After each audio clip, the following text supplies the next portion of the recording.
reference in your family for. There's no reference to the people that you're connected by blood for. But God all of a sudden begins to surround you with a spiritual family that you can be exposed to. And you can be exposed to the things that they've done and the way they're believing God. And all of a sudden you have a reference for faith on another level. And so this is the beauty, family. This is the beauty of even the house of God. That when we come into the house of God, we know that, Lord, that you are connecting me to people's stories and their testimonies, that they could be a reference to believe at a greater level for the things that you're calling me to. And so, yes, God called Saul, but God did not call his seed. And the beautiful thing with David did not even hear what God said about him. God spoke about him that this is a man after my heart. David never heard that. David was just doing his thing. He was after God. And I wonder sometimes if he ever questioned God, am I really who I am? Was this a mistake? Was this a fluke? Is this because I simply killed Goliath? But you see, even before time, it was already written that that would be David's destiny. How many of us sometimes feel like I got in here by accident? I don't know if this was really the life that God called me into. God, did I just show up here? Was this a default plan, or was this always the plan you had for my life? You see, David, it's so amazing that the book of Matthew, in Matthew 1, chapter 1, when we are introduced to Jesus' lineage, it says, Jesus, the son of David, the son of Abraham. That before time, it was already written. Because Abraham would represent the covenant that God made to Abraham, that Abraham, through your seed, all the earth will be blessed. But that David will represent the royal lineage of Jesus. It was already written before time. But when we walk in it, when we start walking in the unfolding of God's plan, there are times where the enemy would want to creep up and start making us feel like, David, did this just happen because Goliath showed up? Or David, is it because of who you are, Goliath showed up? You see, sometimes we think it's the other way around, that I just happen to be here. Or is it because I am here that the giant showed up? And so, family, there are a few things I want to touch on, because your heart would be your greatest weapon. Pastor Teray said during the called leadership experience, he said, my heart is my soil. As God expands my heart, he expands me. He expands my territory. And so there are a few things that God placed on my heart when it comes to what would prevent God from trusting us. And the first thing is that, what is the story you tell yourself? You see, something I love about David is that when you study the life of David, David was the 8th son of his father. But it seemed like David and his father were not really on the best of terms. It seems like David went through some kind of rejection from his father, because ultimately, when this prophet Samuel comes to the father's house, and he's coming and he's telling them that, hey, I've come to anoint the person. I don't know if he really told them all the information, but basically they know that whatever reason he's there, it's big. The father calls everybody to line up except David. He leaves David with the sheep almost, and it shows us that there was this disconnection, there was this, trauma of rejection that David could have been dealing with. But for some reason, David was able to overcome the limitations of his experience. Because you see, David as a shepherd, he was the one that took care of his father's sheep. When we take on the identities that are placed on us, it would reveal itself somehow. There's some things you cannot hide. You cannot hide if you're carrying on the spirit of rejection, it's not hidden. With your relationships, you will find yourself pushing people away. When you're called to steward over things, rather than it be rejecting you would reject it first. So you will find yourself in this rhythm of sabotage, that before I can fail at something, I'd rather just quit right now. You see, if David carried on this identity of rejection, then it would have been revealed in how he was a steward over what belonged to his father. If he saw his father as someone who rejected him, then he would have rejected that which he was supposed to take after. But then we see David as the man who would put his life before the sheep. The Bible tells us about how he conquered the bear and he conquered the lion, but all these things was to protect what belonged to his father. And so while he was going through whatever he was going through as a child, he took on that I am not the seed of rejection. I am a child of the Most High God. David did not tell himself the story that things would never work out. He told himself the story that if God be for me, what can be against me? You see, we cannot take on this false humility about life. I remember when the Lord showed me, he was showing me a glimpse of the things that he was calling me to. And for a moment I began questioning. I was like, God, are you sure? Because the truth is, it's good to be a little bit afraid. Because then you realize that I need God in order to do this.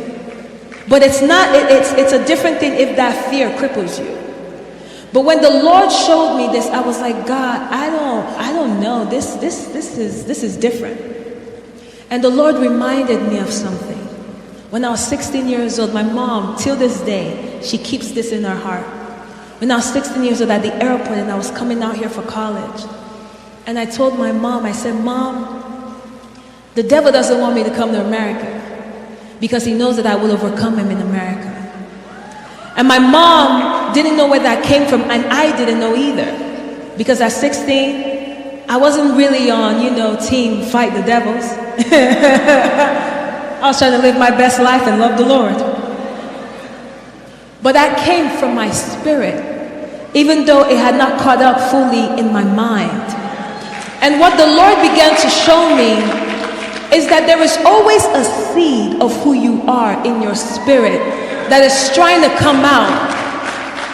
And we have to be able to be still enough and silence the doubts in the mind, and you would hear who you are. But if you allow your mind to overtake you, you will never give room for your spirit to breathe and communicate to you the more that is trying to come out. The Lord revealed to me, he said, that Stephanie at 16 that understood that there was a call in her life, that understood what it meant against the kingdom of darkness. He said, you did not understand it, but your spirit knew it. And that spirit that was awakened to what I was doing should be the spirit that aligns with what I'm showing you right now. And there was no room. God did not even give me room to say, oh, I understand, it's all right. You see, there are times when God gets angry. And a lot of times he gets angry over ignorance. The Bible tells us about 2 occasions where Jesus wept. The first one, he wept out of the compassion of his heart and his love for this woman Mary, because Mary was just a worshiper. Lazarus had died, her brother had died, and Jesus was taking his time because he understood that, hey, I'm about to go raise Lazarus, everything is going to be good. But all of a sudden he sees Mary and she's crying, and she's like, Lord, if you would have been here, he would have been alive. And the Bible tells us that Jesus looked at Mary and he looked at the people crying with her, and he wept.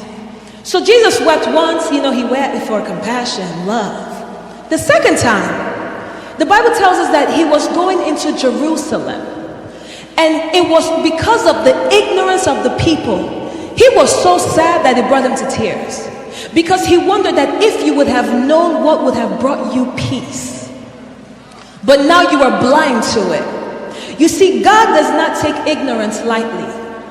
So when he reveals who you are to you, he does not dance around with this idea of, God, could it be? We see the same interaction with Moses. When God is speaking to Moses about who he is, and Moses is like, oh, I can't speak, but he's speaking. And God clearly understands him. And God is like, what is wrong with you? Who is the maker of mouth? First of all, you just saw a bush burning without being consumed. Now you're trying to debate with me that you can't go because you can't speak. And so when God shows you who you are, take some time and be still. Don't be in a hurry to say, God, could it be? Because we want to tap into this false sense of humility. Take some time and say, God, if this is what you're showing me, then I want to run after this. I want to cling to who you say I am. What is the story that we tell ourselves? David did not tell himself the wrong story. He told himself the story that I am a child of God, and anything God empowers me to do, I can do that thing. You see, the second thing that prevents us is unfaithfulness. The Bible says something in Luke 16:12. It says, and if you have not been faithful in that which is another's, who will give you that which is your own? David was faithful as a shepherd. David was faithful under the leadership of Saul. Even though he knew he was next, even though he knew that he was anointed as king, David still served Saul. And the Lord put this question on my heart. What is the record of your faithfulness? You see, too often we jump around and we bounce around. One idea to the next, to this and that. And it's not because we're confused. It's not because we're trying to find out, God, what are you in? If we're honest, it's because we got bored. We felt like, it's taking too much out of me. We start making all these excuses, but just like I spoke on Sunday, if God put you there, you need to stay there. Because God looks at your record of faithfulness. That if you have not been faithful with that which belongs to another, then how would you be faithful with who you really are? Because what you're handling, when you're serving under someone, when you're serving an idea, a vision, a person, you're being faithful with what God has revealed about that person. And if you cannot be faithful with the revelation of God that is outside of you, how can you be faithful with the revelation of God that is you? You see, we always think that when it's us, we will do better. But the truth is, it's really about character. It's really about what you develop. It's a muscle that must be trained. That if you can handle what belongs to another, when God begins to give you ideas and revelations about the things that He has called you to do, you will be faithful to that thing too. Because the process of faithfulness, it shows you the impact of the hand of God over a thing. And so when God begins to reveal things about who you are, you recognize that, God, if your hand is on this, then I have to be a good steward over it. You see, the third thing is impatience. You see, one of the things I love about David so much, while he was, called as king and anointed as king, there were times that Saul really did not like him. Because Saul recognized that, okay, you look like a threat, and then you might be the one that God called and rejected me for.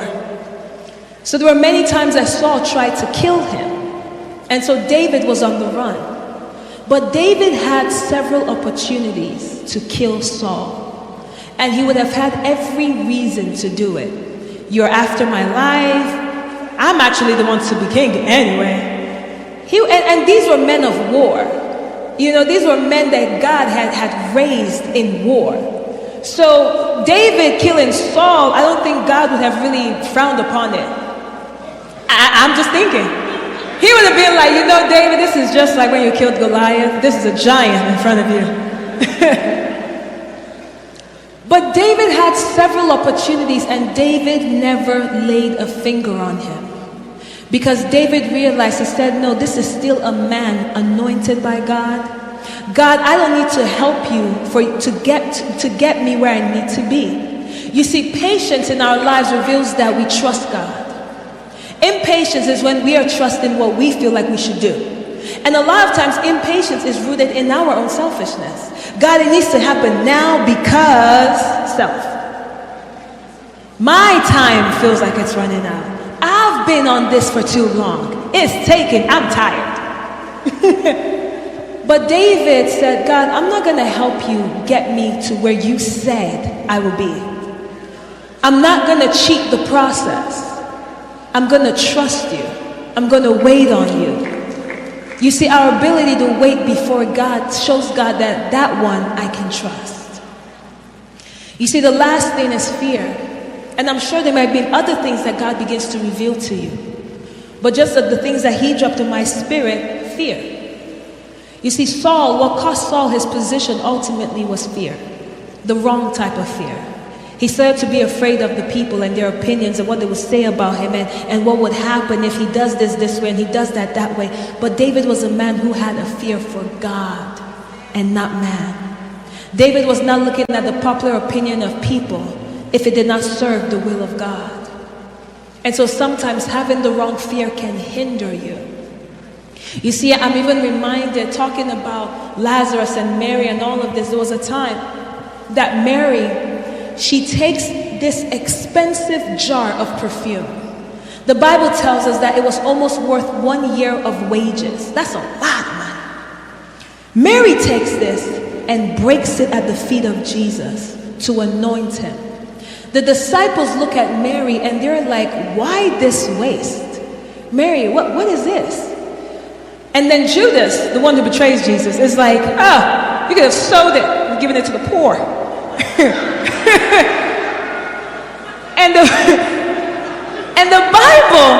Bible is like, first of all, Judas, you didn't care about the poor. Judas, for those that don't know, Judas was a thief. And he controlled the money back. So Judas was like, wow, we could have sold it. And I could have, gone shopping or something. You see, the beautiful thing in that is that when people oppose what you do, what you hear is their opposition, but you don't know their agenda. So you may wonder and feel like, God, but they're against me. But in being against you, whose kingdom are they building? And so there are moments that you have to step back and not be so quick to listen to what is coming against what you're doing because you're not validated, because the people don't agree with what you're doing. What is their agenda? Because Mary could have listened and said, oh my gosh, like, you guys are right. There's the poor. We should sell this and give to the poor. Jesus is like, the poor will always be with you. The beautiful thing. Oh God. Real talk, family. Because Jesus realized the value of her sacrifice. He realized that, Mary, in this moment, your focus is not on anyone else, but your focus is to prepare me for what I'm about to step into. And so it's not to listen, because when you're listening to the voices of others, whose kingdom are they building? And sometimes the people on the wrong side are much louder than the people on the kingdom side. And so it's to take the time and say, God, whatever you speak to me, it may not be popular opinion, but I'm after building something that is worthwhile. I'm after building something that will last. I want to build what you're building, and ultimately that also builds and reveals me. God is looking for people that he could trust. And it's going to shake up our nation, and you're going to see this. This is not something that's going to be hidden. There are things that are going to happen in this generation that it would make the Bible not just a storybook to people, it will make the Bible come to life. Because there is a move of God. There is a real move of God that will point the way that we worship and we honor that Jehovah, you are the Most High God. There is a move of God that would reveal that indeed Jehovah is the Most High God.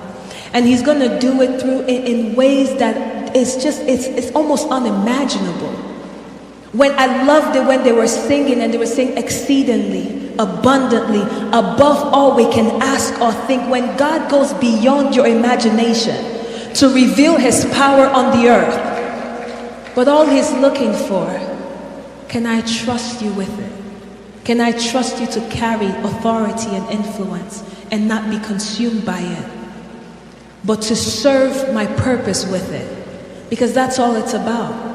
There are two things. One thing the Lord showed me one time about the spiritual realm is that there is no emptiness.